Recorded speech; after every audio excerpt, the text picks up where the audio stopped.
Eto na nga at nakauwi na nga ang isang rich kid galing Japan. Etong si Twinkle, cartoon-cartoon na naman yung dala oh. Hindi ko tuloy mahulaan kung anong laman yan. Ang laki ng pinagbago ni Twinkle Rich Kid. Ganyan siguro kapag sako-sako yung baon no? Ewan ko kung sako-sako pa rin ba kasi cartoon na naman yung dala oh.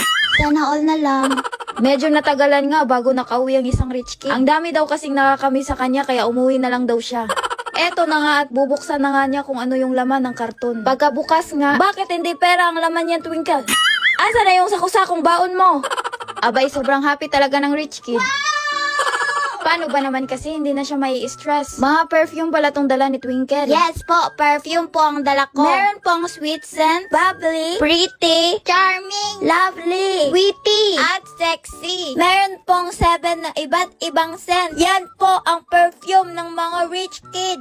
Dahil po ang isang rich kid ay hindi po naliligo, kaya dapat may mabangong perfume.